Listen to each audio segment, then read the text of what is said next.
Welcome to the Cabral Concept, where board-certified naturopath and integrative health practitioner Dr. Stephen Cabral shares how he was diagnosed at the age of 17 with a life-altering illness and given no hope for recovery. It was only after studying and traveling all over the world did he discover how to combine ancient Ayurvedic healing practices with state-of-the-art naturopathic and functional medicine to fully rebalance the body and re-energize it with life. It's time to discover how to get well, lose weight, and finally feel alive again. And now, here's your host, Dr. Stephen Cabral.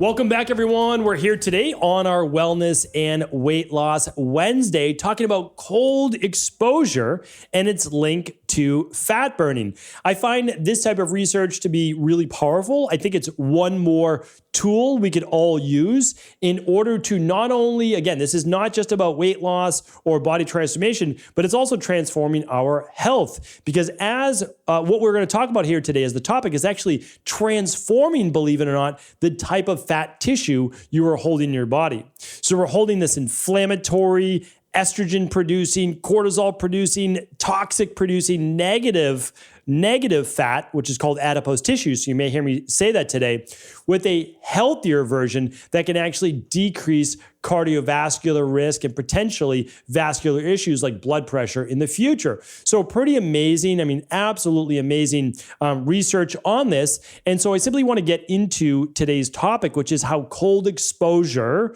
can actually increase fat burning. Now, I've talked about the topic of cold exposure before. So I want to just give you a quick synopsis on all the research I've done, but also the clinical relevance that I think might be important for you. Too many people in this space, and many of them are brilliant, are recommending something for everyone. So there are a lot of people out there recommending cold exposure for the world. I'm not sure that that is necessarily a good idea. I know specifically it is not a good idea for a lot of people that are on more of the catabolic spectrum of body types or body weight. That would be, more of the Vata body types or the ectomorph body type. These are people that lose weight easier than gain weight. These are people that are the hard gainers from exercise. These are people that might lend themselves to a little bit more anxiety or overwhelm or overly sensitive. Those people, at least in the beginning, do not want to, as what's being promoted right now, hop into a cold plunge or even do cold showers that are going to do what? Increase norepinephrine, increase dopamine, potentially increase cortisol, potentially drop blood sugar levels. So we want to understand that every human constitution, which is our body type, are not necessarily the same. So for those people that I just mentioned, they can get many of the same benefits of cold exposure and we're not talking about fat burning, right? Because it's a different type of person, but they can get it through heat. And so for those people, the heat may be a lot more calming for their body, and maybe not even at the 180 degree dry saunas, the Finnish sauna. Maybe they do better at the 120 to 140 or 145 infrared saunas. So I simply share that with you just as a side note. I have many podcasts going back and forth on these, but I always say to you that there is benefit in all of these modalities. Now, the benefit from cold exposure, if you learn how to do the breath work with it, can actually help to calm the sympathetic nervous system. So in time, I believe many people could take advantage of this, but it shouldn't necessarily be their first step. Now, those people that do not produce as much norepinephrine, they don't produce as much dopamine, are often the kapha body type or the endomorph.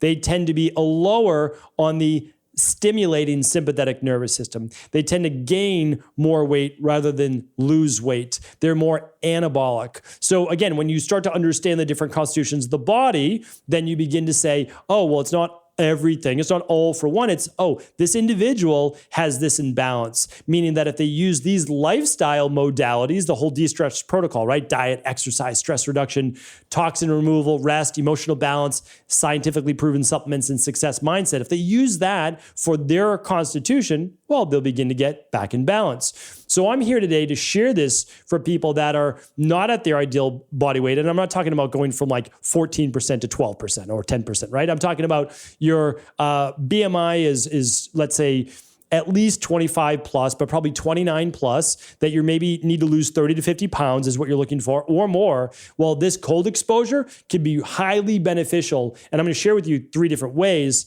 right now. So what's interesting is this, and I'm going to give you the direct studies as well if you want to go a little bit deeper on this, but there's been a lot of studies now on cold exposure.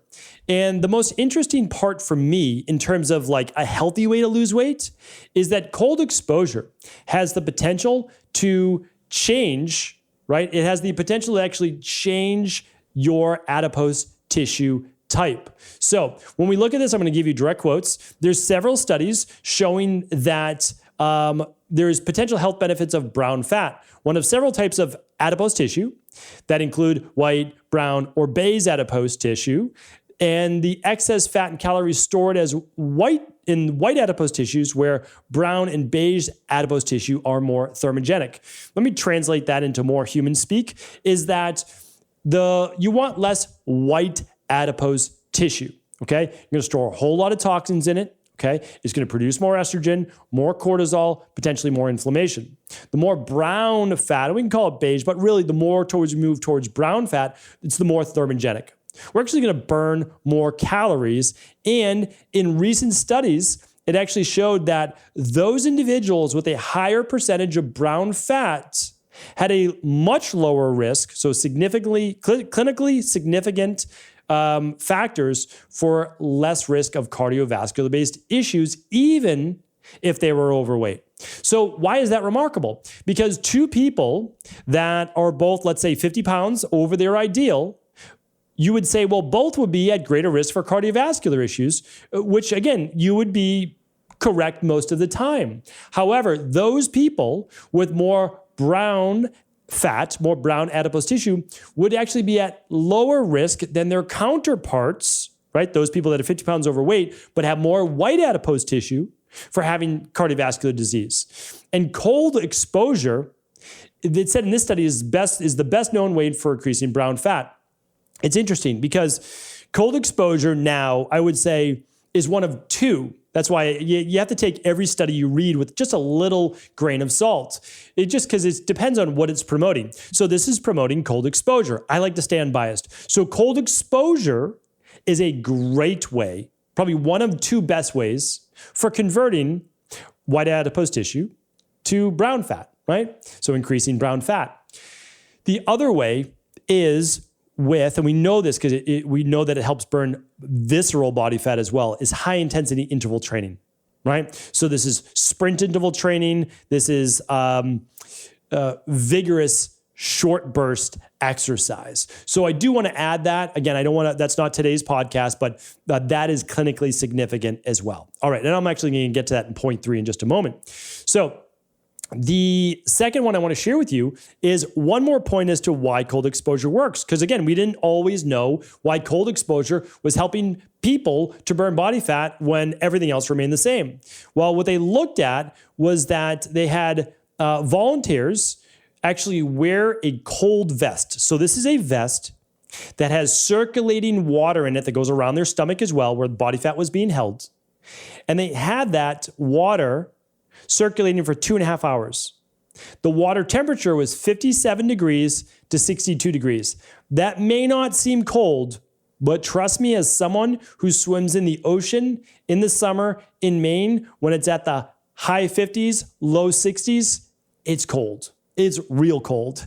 And so that was a longer period of time. Now you could extrapolate the data and say, well, what if you did a cold plunge that was in the high 30s or 40s for less time? And I think that future studies will show that is also beneficial. All right. But again, I'm just quoting what we have right now. So in this study, cold exposure led to adipose tissue browning and improved fat metabolism via the stimulation of vitamin A, which was actually released by the liver. So this is really important because I love the data that's pulled out from this. Now, a lot of people might then market you 25,000 IUs, 50,000 IUs, 100,000 IUs of vitamin A. Don't do that. All right? That is not what you want to do. It is the cold exposure that stimulated your own natural vitamin A reserves that seem to have helped with this conversion. So yes, get good vitamin A on a daily basis from a beta carotene-based source. Make sure you do get enough, but we don't need to supplement high doses of vitamin A, that's for sure. All right, the last one is this.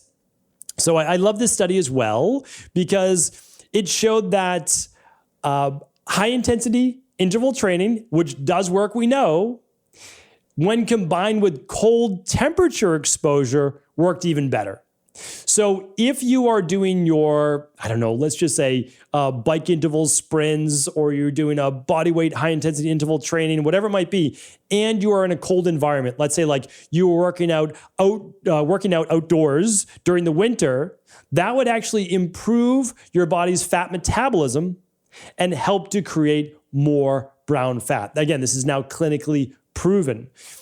Interesting that they found a caveat to this, and that is when exercise, even high intensity interval training, was done after food consumption. So one more tip I may give you is that if you are looking to lose weight, which I mentioned this many, many years ago as well, because we've been doing this now for 25 years. So again, I love that this makes it into the clinical data after a while. But again, I'll tell you, myself and not just me, thousands of my colleagues are doing this, and you will see it in textbooks, right, 10 years from now. Again, doesn't mean that we're anything special. We're not looking for a gold star, but always remember, before things make it to the textbooks, they're already being done. So work with a great practitioner, find someone that's good for you. But here's the thing. Here's a nice little caveat.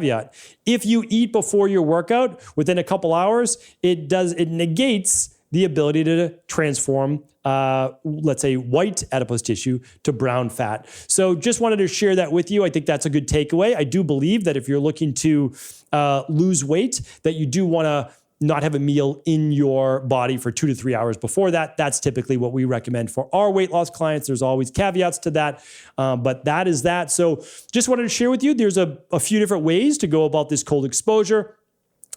There's the cold plunge, which is becoming much more popular nowadays. There's literally going into a cold pool or a cold ocean or anything like that during the cooler months of the year, of course. And there is simply exposure for doing cold showers. I have previous podcasts on this.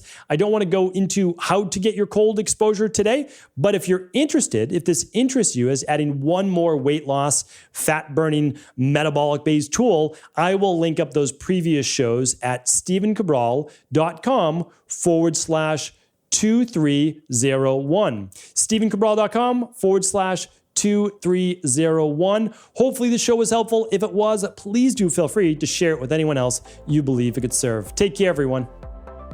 I want to sincerely thank you for your support of this podcast. I couldn't do it without you, and I mean that. I truly do.